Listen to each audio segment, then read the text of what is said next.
Ronique in Nashville, Tennessee. Ooh, Nashville. Yeah. Nashville. I got somebody from where I'm living. Can you hear me okay? Yes. Hello. What can we help you with today? So I just want to say, V, I think you're awesome. I was so glad to be able to talk to you today. Oh, thank you.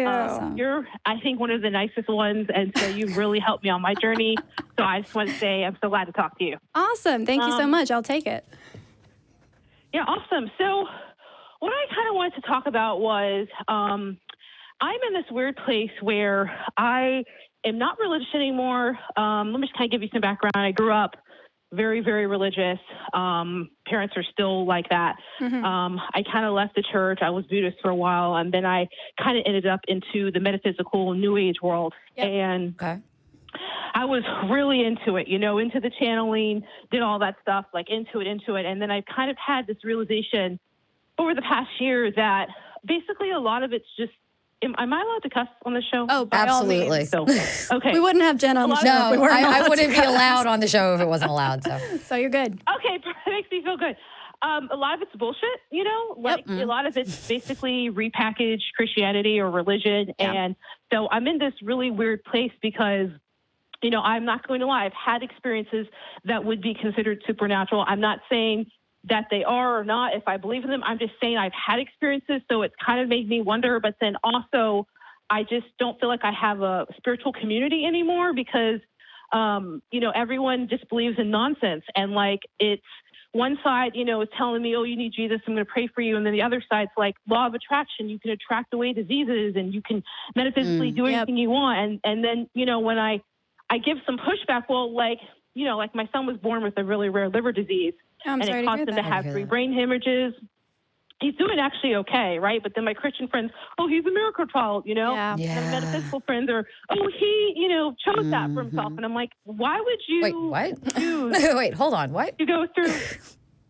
Oh, yeah. They like literally think that like babies can like attract stuff to them. Like I've actually had arguments with people. And so it's like, why would you attract 3 brain hemorrhages to yourself and your special needs for the rest of your life? You know what I mean? Like, why would you attract that? And so I just am in this weird space because I just feel like I have, no one to talk to. And I just recently found out I had some health problems. And so it was the same thing, just go on a vegan diet or just metaphysically, read Louise Hay's book and change life. And it's like, okay, but all those people still die of horrible diseases. Like they don't even follow, like their own practices, like don't even work. And so, and then the channeling stuff is just bullshit. So it's just, I'm in a weird spot where I kind of don't really know like how to have these conversations with people because it's like with the metaphysical people and myself, that was one for many years, they don't see themselves as the same as like Christians when it's like the same thing. And then a lot of the metaphysical New Age community, you get a lot of people who are kind of both, and like they're still kind of Christian, come to find out, but then they're not. And they have this weird, liberal quote unquote version of Christianity. And it's like, but that's not the reality. You know what I mean? Exactly. And like, don't try to change it now after hundreds of years of it doing bad. And so, like, I think, I just basically want to ask, like, because I know I saw, like, I YouTubed and, like, I noticed you guys don't do a lot talking to, like, New Age, and I feel like there's a lot of atheists and skepticism against religious people, but there's not so much against, like, the New Age people and, like, the law of attraction kind of nonsense people. Right. Oh, no, I give criticism to them all the time. So. I need to start listening to your show because then, I do have a son.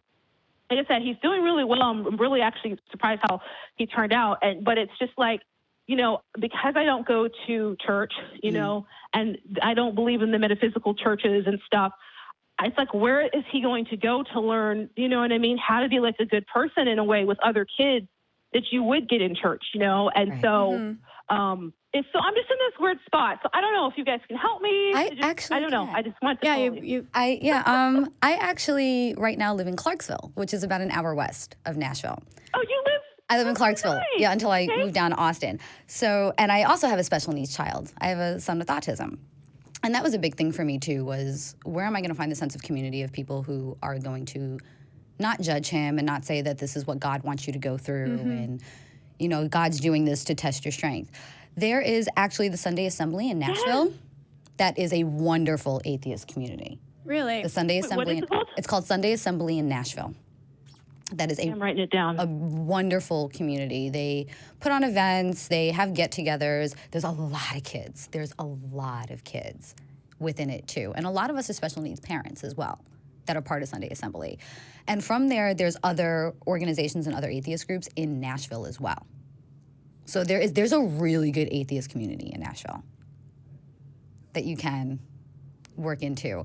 That's awesome. I didn't know Yeah, that. yeah. I one. can't believe you're actually from here. I am. I'm not from there. I moved down to Clarksville about 13 years ago. So I've been there for a while. And when I had turned around and said, oh, I'm an atheist, I was actually living in Clarksville, which is ridiculously hard to find. We created a solid atheist community out there because there was a need for it. So I wound up getting involved into the Nashville atheist community. They're everywhere, but they're unseen. Is the best way to put it. Definitely look into Sunday Assembly though with Nashville. They do meet up on Sundays, and they sit in the talk. I think there's a breakfast meetup that they do. There's a huge look for them on Facebook. There's a huge network of people on Facebook as well and even Clarksville Atheist has a lot of people that are in Nashville. If you look for Clarksville Atheist on Facebook, you'll find a bunch of us in the area. Like a lot of us are parents.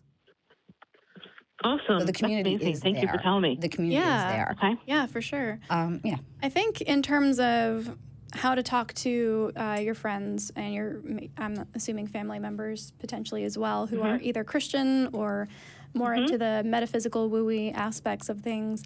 Yeah, that's really tricky.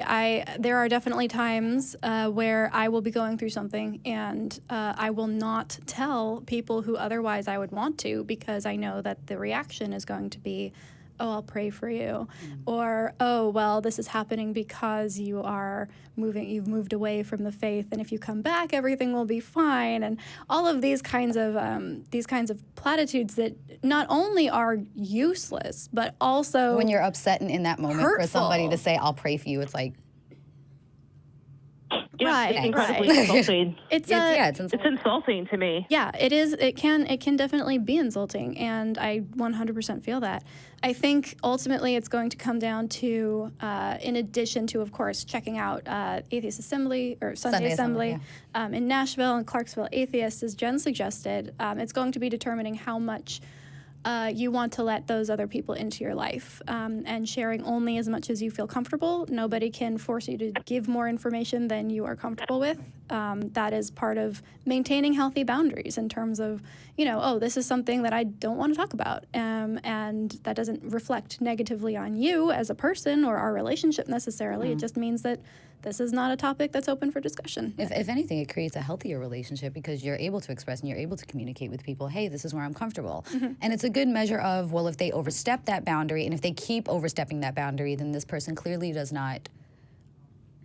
not concerned with my health and my comfortability. Right, exactly. I'm also a firm believer in no is a full sentence. No is a full sentence. So what I would say is you can, instead of touching on it and trying to argue it, say, I understand these are your views. This is what I routinely go through with my family, with my son's autistic, and it's a God thing. We have differing views on that, and I'm not comfortable talking about my child, and I'm putting that out there now. And if they bring it up again, just say no. No, we're not discussing this. I am the parent, and walk away. Okay, that's true. Yeah, I'm very firm on things like that. Good point. Yeah. Anything else we can help you with today, Ronique? No, I think you guys, you nailed it, because that's, the frustration is like exactly that, both communities, it's like, I feel like the new age stuff is a little bit, I don't want to say worse than Christianity. I'm not going to say that. They're both its own, entity, but it's like the new age people, they don't see themselves doing the same thing, like they really think they're right. So it's kind of like, and because they're backed by quantum physics and quote unquote and all that. Oh, I love the ones that attach science to the new age. And I love those people. I love them. A lot of them do that with me, and so then I'm like, it's hard for me to even argue that, because it's like there's so much misinformation on top of misinformation that I don't even know where to start. You know what I mean? And well, a good way to kind of shut down those conversations as well is just say, oh, that sounds interesting. I will do more research. Yeah, or you could say, I'm not really well versed in this. I haven't really looked into it, so I don't want to have a talk and bring out things that I may be giving wrong information for. So give me some time and maybe we'll revisit this. Right. Time. There's nothing scarier to someone who's doing a Gish Gallop, if you know what that is, presenting a lot of false information at once and pretending like they know what they're talking about, than someone sitting there taking notes. That's terrifying. And then citing that they're the ones that said it, you know? Right. So, yeah, I think making sure that if you are getting kind of an overload of information that maybe is going over your head or is designed to make you feel flummoxed or like you don't know what you're talking about, then definitely say, okay, thank you for telling me. I will do more research. I'll look into that. Yeah. Right. And you don't have to.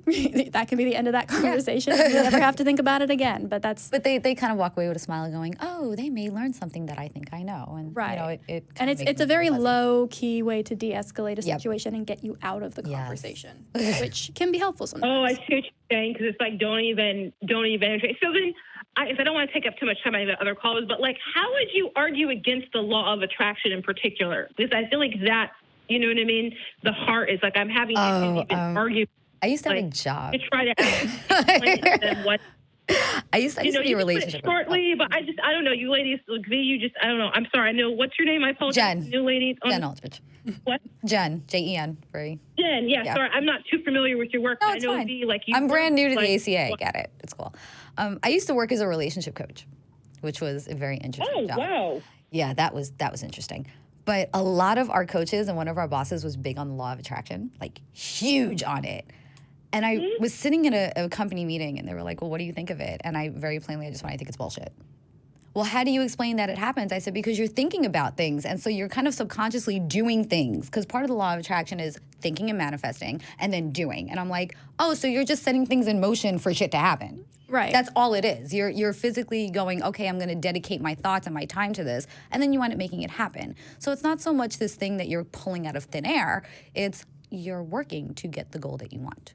Right. And another example that I would use is, do you know how I'm not sure this happens to everybody, but I know this happens to me. When I was looking for a car, right? And I was like, this is the car I want. I want the car that I had at the time was a white Toyota Camry, right? It's like, okay, this is the kind of car I want. And then I started seeing it everywhere on the road. I was like, why does everyone all of a sudden have this kind of car? Yeah, it's not that all of a sudden Toyota Camrys are the best cars ever to own. Right. It's you're thinking about it, so you notice it more. Yeah. Yeah, it's kind of ties into the concept of primacy and the idea that you can have a primacy bias, which is the things that happen most recently are the things that you give more weight to and you reflect on more. So things that you are constantly having at the forefront of your mind, you will pay more attention to, and you will notice the hits and dismiss the misses. And it can be useful. As a concept, if you want to prime yourself to notice a certain thing, then that's a way to hack your brain to make that happen. But it's not the universe, it's your brain doing its thing. It's like getting into a new relationship or getting into a breakup or breaking up. If you're in a new relationship, you suddenly start noticing all your friends are now in new relationships. And then these songs and everything somebody will talk about, you'll think about this conversation with this new person that you're with. Or if you're going through a breakup, it's even the most mundane conversations are like, oh my God, we talked about this during my breakup. And normally if you're in a regular pattern, you don't think about this. But because it just happened and you're actively thinking it in your mind, suddenly everything relates to it. Right. It is a thing that happens, but it's us as people with brains as opposed to the universe and the doing something. Yeah, the human structure of loving patterns. Right. Yeah.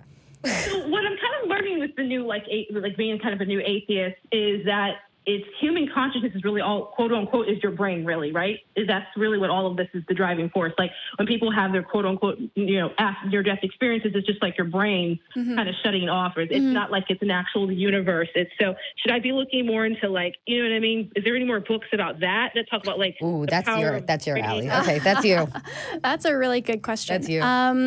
That depends. I am not super well versed in psychology, but something that you could do, I know Anti-Citizen X on YouTube has an amazing series on psychology and how it intersects with philosophy and religion and atheism specifically.